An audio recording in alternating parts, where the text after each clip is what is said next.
Hello friends, नमस्कार। आज की क्लास में हम जो है संभव टेस्ट चालिका के फर्स्ट पेपर का 133 क्वेश्चन से आगे देखेंगे। तो देखिए क्वेश्चन नंबर 133। 26 फरवरी 2019 को बालकोट में एयरफोर्स द्वारा किया गया सर्जिकल स्ट्राइक का नाम था। देखिए सर्जिकल स्ट्राइक कब हुआ था? 26 फरवरी 2019। 26 फरवरी 2019 को ये सर्जिकल स्ट्राइक किया गया, जिसको ऑपरेशन बंदर के नाम से जाना जाता है। होता क्या है कि ये किसके बदले किया जाता है? तो ये पुलवामा आतंकी हमले का जवाब था। आप सब जानते होंगे 14 फरवरी 2019 को जो है पुलवामा हमला हुआ था, और जिसके बदले में भारतीय वायुसेना ने जो है सर्जिकल स्ट्राइक किया था, जिसका नाम क्या था? ऑपरेशन बंदर था। और ये बालकोट में एयर स्ट्राइक हुआ था, जिसमें जैश ए मोहम्मद के जो आतंकी था उसके सभी शिविरों को जो है नष्ट कर दिया गया था। जैश ए मोहम्मद के शिविरों को तबाह कर दिया गया था। इसमें 12 मिराज विमान इसमें 12 मिराज विमान का जो है यूज़ किया गया था, यानी कि इससे उड़ान भरी गई थी और 2000 के करीब बम गिराए गए थे। सुखोई की भी इसमें सुखोई 30 MKI की भी इसमें अहम भूमिका रही है, क्योंकि इसने जो है विपरीत दिशा में उड़ान भर के जो पाकिस्तान की वायुसेना थी उसका ध्यान भटकाया था। सुखोई 30 MKI ने क्या किया था? विपरीत दिशा में उड़ान भर के पाकिस्तानी वायुसेना का ध्यान हटाया था। 26 फरवरी सन 2019 को बालकोट में एयरफोर्स के द्वारा सर्जिकल स्ट्राइक ऑपरेशन बंदर के नाम से जाना जाता है। इसमें जो है जैश ए मोहम्मद के जो आतंकी है उसके शिविरों को तबाह कर दिया गया था। और बालकोट पे हमले की अगर डेट याद भी आपको रखनी चाहिए, क्योंकि यहाँ से क्वेश्चन बन सकता है, तो 14 फरवरी 2019 को यह हमला हुआ था। नेक्स्ट क्वेश्चन देखिए, राष्ट्रमंडल का वह कौन सा देश है जिसने अपने सैन्य बलों में राष्ट्रमंडल के देशों को छूट प्रदान की? तो देखिए इसमें ये ब्रिटेन है। राष्ट्रमंडल की हम बात करेंगे क्योंकि यहाँ से जीएस के भी क्वेश्चन बनते हैं, आप एक एक करके नोट कर सकते हैं। राष्ट्रमंडल, अगर हम स्थापना की बात करें तो 28 अप्रैल 1949 में इसकी स्थापना होती है। इसके अध्यक्ष की बात करें तो बोरिस जॉनसन इसके अध्यक्ष है, जो वर्तमान में ब्रिटेन के पीएम भी है।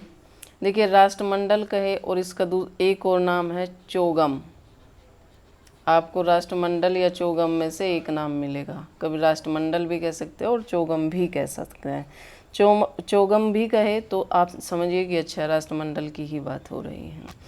इसके लक्ष्य की अगर हम बात करें तो इसका लक्ष्य क्या है? देखिए राष्ट्रमंडल नागरिकों के हितों को सुरक्षित करना और उनके जीवन स्तर को ऊपर उठाना।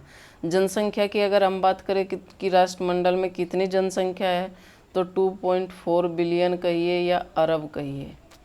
और जिसमें भारत की कितनी भागीदारी है? देखिए 55% प्लस केवल भारत की भागीदारी है।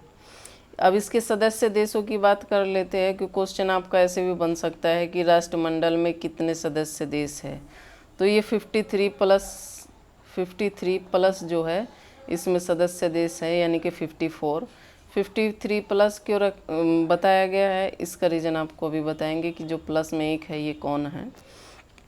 उससे पहले आप जानें, देखिए ये 53+1 कहिए या 54 देशों का एक अंत सरकारी जो है संगठन है।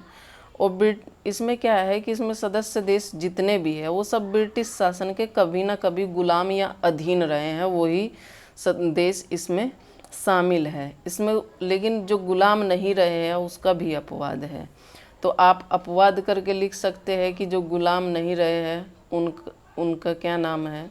तो अपवाद में आप लिख लीजिए मोर, यानी कि मोर लोग गुलाम नहीं रहे हैं। रा से आपका रवांडा हो जाएगा और मो से आपका क्या हो जाएगा, मोजाम्बिक। ये 2 देश इसके सदस्य है, लेकिन कभी ब्रिटेन के गुलाम नहीं रहे हैं।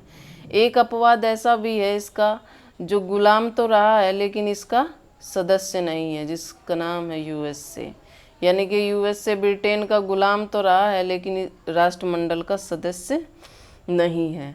सबसे छोटा देश पूछ लिया जाए कि राष्ट्रमंडल का बताइए सबसे छोटा सदस्य देश कौन है, तो नोरू है। और नोरू के बारे में आप जान लीजिए कि नोरू की जो है कितनी ज़मीन है, तो 21 वर्ग किलोमीटर की ज़मीन पे नोरू बसा है। और इसकी जनसंख्या की बात करें तो 10,000 इसकी जनसंख्या। अब आप समझ सकते हैं कि नोरू कितना बड़ा होगा।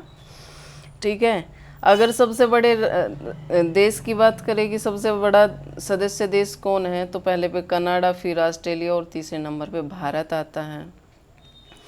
बैठक इसकी पूछी जाती है कि राष्ट्रमंडल की बैठक कहाँ हुई, तो 2018 में इसकी बैठक मलेशिया में होती है और 2020 में रवांडा में इसकी बैठक होनी थी। और रवांडा में 22 से 27 जून के बीच में इसकी बैठक होनी थी। आपने देखा ही कोविड-19 की महामारी चली है और इसकी बैठक को कैंसिल कर दिया गया है। अब ये बैठक 2022 में होगी। देखिए, आप कैसे कह सकते हैं कि ये क्वेश्चन जो है पुराना हो चुका है। 2020 में इसकी बैठक होनी थी, कहाँ पे होनी थी, तो रवांडा में होनी थी, जो नहीं हुई। अब कब होगी, अब 2022 में होगी। 2022 में इसकी बैठक कहाँ होगी, तो आप नोट कर लीजिए, सामोआ। सामोआ में इसकी बैठक होगी, जो न्यूजीलैंड का गुलाम देश था, अब नहीं गुलाम है, जिसकी राजधानी है अपिया। सामोआ की राजधानी क्या है, अपिया।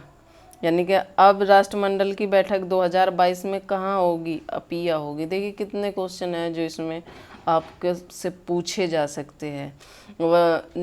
ये इसमें क्वेश्चन इस तरीके से बन सकते हैं कि देखिए, जो 2018 में मलेशिया में हुई थी वो इसकी लेटेस्ट बैठक थी। हर 2 साल बाद, ये 2 साल के गैप के बाद इसकी बैठक होती है। तो मलेशिया में हुई थी, कहाँ पे कैंसिल कर दी गई, जो होनी थी 2020 में जून में, तो वो रवांडा में होनी थी, जो कैंसिल हो गई।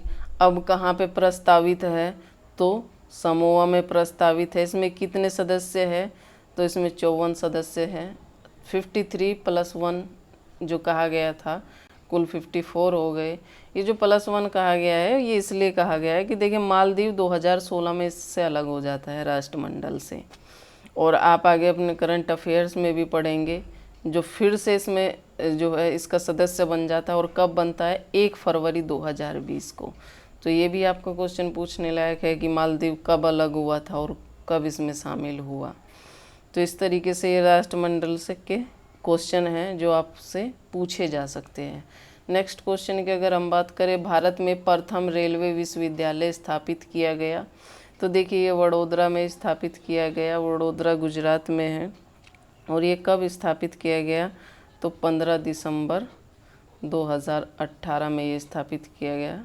पूछा जा सकता है कि वडोदरा में स्थापित भारत का प्रथम रेलवे विश्वविद्यालय कब बनाया गया या कब स्थापित हुआ, तो 2018। भारत का प्रथम रेलवे विश्वविद्यालय जो वडोदरा में है, कब स्थापित हुआ, तो 2018 में हुआ। यानी कि 15 दिसंबर 2018 को ये राष्ट्रीय रेल एवं परिवहन संस्थान को समर्पित कर दिया जाता है, यानी कि देश को समर्पित कर दिया जाता है। खास बात क्या है इस विश्वविद्यालय में, पहली बात तो ये कि ये डीम यूनिवर्सिटी है। कैसी यूनिवर्सिटी है, डीम। और रेलवे विश्वविद्यालय स्थापित न जो की गई है, इसमें भारत कौन से नंबर पे आ गया है, तीसरे नंबर पे आ गया है। 3rd पोजीशन पे भारत आ गया है। भारत से पहले जहाँ रेलवे विश्वविद्यालय स्थापित किए गए, तो कौन कौन है, रूस है और चीन है।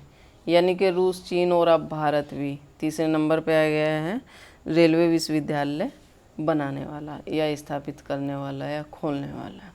ठीक है, आगे बढ़ते हैं।